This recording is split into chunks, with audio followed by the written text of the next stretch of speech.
Après les attentats sanglants qui ont meurtri Paris et qui sont toujours présents dans nos mémoires, la France a voté. Le second tour de scrutin est marqué par un rebond spectaculaire de la participation, qui a permis de faire échec au Front national. C'est un signe de bonne santé de notre démocratie. Je salue tous nos candidats. Je dis bravo à ceux qui l'ont emporté. J'exprime ma reconnaissance à tous ceux qui se sont battus avec tant d'ardeur, et je pense tout particulièrement à Virginie Calmels, qui a conduit une magnifique campagne dans la Grande Aquitaine et que j'appellerai dans les prochaines semaines à de plus hautes fonctions auprès de moi. Merci aussi à tous ceux qui ne partagent pas forcément nos idées, mais qui, dans certaines régions, se sont mobilisés pour éviter le scénario du pire. Cela nous oblige et nous ne devrons pas l'oublier.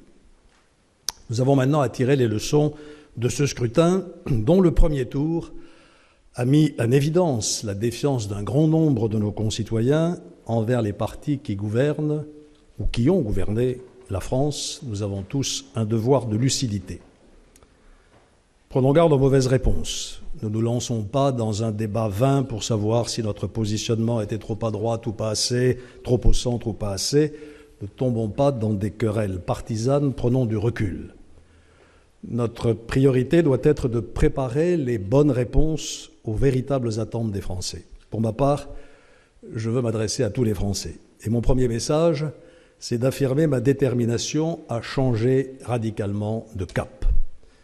François Hollande et ses gouvernements ont échoué. Et la sanction la plus rude de cet échec, c'est évidemment la montée inexorable du chômage, ce cancer qui mine notre société.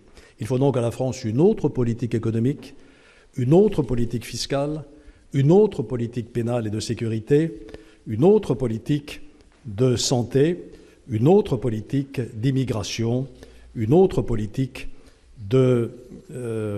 d'éducation. Et c'est à cela que je veux m'attacher. Mais ça ne suffira pas, parce que les Français attendent plus.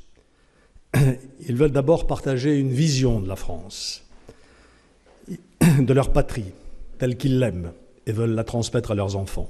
Et je leur dirai mon idée de la France.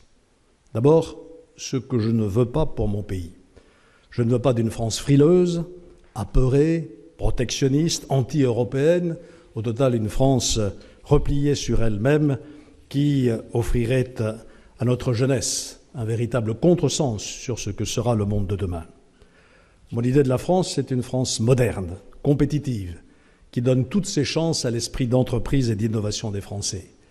Mon idée de la France est aussi une France forte, dans laquelle un État fort fait respecter la loi républicaine. Mon idée de la France, c'est une France fidèle à ses valeurs, à son histoire, à sa culture, c'est-à-dire une France fraternelle qui ne laisse aucun de ses enfants sur le bord de la route. Mon idée de la France, c'est une France de la confiance, une France qui a confiance en elle-même, fière de ses capacités et qui fait confiance à tous ses talents et en particulier à sa jeunesse. C'est cette France que je veux construire avec tous les Français. Vive la République et vive la France.